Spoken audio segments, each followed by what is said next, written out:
जय हिंद, वंदे मातरम। मैं सुबूही Khan. Civil laws यानी कि शादी, ब्याह, विरासत, ज़मीन जायदाद, संरक्षण, प्रतिपालन या फिर गोद लेने के कानून आदि। आजकल ये सवाल उठ रहा है कि हमारे देश में एक यूनिफॉर्म सिविल कोड होना चाहिए, यानी कि आप किसी भी पंथ, किसी भी मजहब, किसी भी जाति के हों, एक समान सिविल कानून सबके ऊपर लागू होना चाहिए। लेकिन कुछ लोगों ने समाज में ये अफवाह उड़ानी शुरू कर दी है कि यूनिफॉर्म सिविल कोड मुसलमानों के खिलाफ है। मैं सर्वोच्च न्यायालय में अधिवक्ता हूँ, एक सामाजिक कार्यकर्ता हूँ और इत्तेफाक से मजहब से मुसलमान भी हूँ।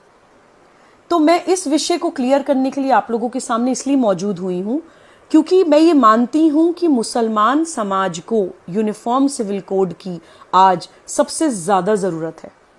मैं आपको कुछ उदाहरण देकर ये बात समझाने की कोशिश करूँगी। हम लोग राष्ट्र जागरण अभियान नाम से एक अभियान चला रहे हैं जिसमें हम भारत प्रवास पर हैं। उस अभियान में प्रवास करते हुए हम लोग हैदराबाद पहुँचे। वहाँ हमें जाकर पता चला कि हैदराबाद में आज भी अरब से 70-70, 80-80 साल के बूढ़े शेख आकर 12-12 साल की बच्चियों के साथ निकाह करते हैं। उसको नाम दिया है मिस्यार मैरिज, यानी कि ट्रैवलर्स मैरिज। जब तक उनकी यात्रा चलती है तब तक वो निकाह चलता है। जब वो यात्रा ख़त्म हो जाती है तो निकाह की एक्सपायरी डेट आ जाती है। एक छोटी सी बच्ची का शारीरिक शोषण करके, दुष्कर्म करके ये शेख अपने देश चले जाते हैं और बोलते हैं कि इसकी इजाज़त उनको शरिया देता है। आज भी मुसलमान समाज में पुरुष बहुविवाह करते हैं। अपनी बीवी के होते हुए अपनी बीवी की मौजूदगी में दूसरी बीवी लाते हैं। आप सोचिए कि एक महिला का शारीरिक, मानसिक, मनोवैज्ञानिक, आर्थिक हर तरह का शोषण करके ये पुरुष बच के निकल जाते हैं शरिया लॉ की आड़ लेकर। छोटी छोटी बच्चियों के साथ, 12-12 साल की बच्चियों के साथ किसी भी उम्र का कोई व्यक्ति, जवान हो, बूढ़ा हो, निकाह कर सकता है, यह बोलकर कि शरिया में 12 साल की बच्चियों के साथ निकाह जायज़ है। जब कोई बच्ची प्यूबर्टी अटेन कर लेती है, उसको पीरियड्स शुरू हो जाते हैं, तो शरिया के मुताबिक उसके साथ निकाह किया जा सकता है। ऐसा इन लोगों का मानना है।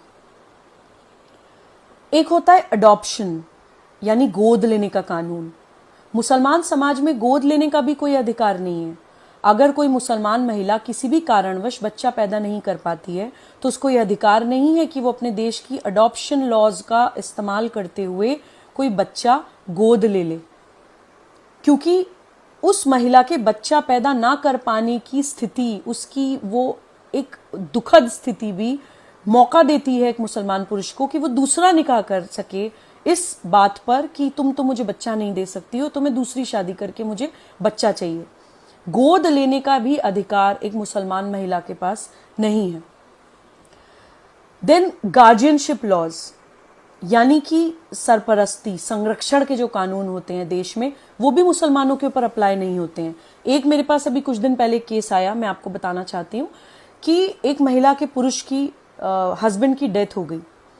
उसकी डेथ के बाद ससुराल वालों ने घर से निकाल दिया, उसको बच्चे नहीं दिए, ये कहकर कि शरिया के हिसाब से, मुस्लिम लॉ के हिसाब से माँ जो होती है वो नेचुरल गार्जियन नहीं होती है बच्चे की। अगर फादर की किसी कारणवश डेथ हो गई है तो उस बच्चे की गार्जियनशिप ससुराल वालों के पास जाएगी। तुम कौन, तुम तो कुछ हो ही नहीं, ऐसा बोलकर उस महिला को घर से निकाल दिया गया। ये उदाहरण मैं आपको इसलिए दे रही हूँ कि जो भी मुस्लिम समाज के पढ़े लिखे लोग हैं, मुसलमान समाज के जो रैशनल लोग हैं, सोचने समझने वाले लोग हैं, या जो पैगंबर मोहम्मद सल्लल्लाहु अलैहि वसल्लम के रास्ते पर चलना चाहते हैं, वो लोग मनन करें, अपने आप से सवाल करें कि प्रॉफिट मोहम्मद सल्लल्लाहु अलैहि वसल्लम महिलाओं के अधिकारों की बात करते थे। उनके समय में अरब में छोटी छोटी बच्चियों को पैदा होते ही दफना दिया जाता था। उन्होंने उन बच्चियों को बचाने के लिए कहना शुरू करा कि जिसके घर में बेटी पैदा हुई है उसको अल्लाह ने अपना सलाम भेजा है। पैगंबर मोहम्मद सल्लल्लाहु अलैहि वसल्लम अपनी बेटी बीबी फातिमा के आते ही उनके सम्मान में खड़े हो जाया करते थे।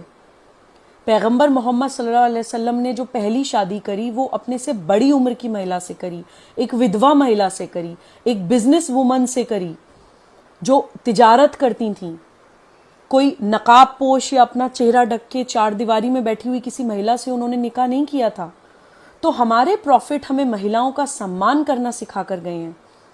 प्रॉफिट मोहम्मद सल्लल्लाहु अलैहि वसल्लम अपने घर के काम खुद करते थे, खाना खुद बनाते थे, कपड़े खुद धोते थे, घर के सारे बेसिक काम खुद करते थे। उनके रास्ते पर चलने वाले हम लोग, हमने महिलाओं को एक सेक्सुअल कमोडिटी बना दिया है। इस्लामिक समाज के, मुसलमान समाज के सारे अपराध महिलाओं के और छोटी छोटी बच्चियों के साथ होते हैं, और अगर उनके फेवर में कोई कानून आ रहा है तो हम उसका भी विरोध करने के लिए खड़े हो जाते हैं। हम क्या कर रहे हैं?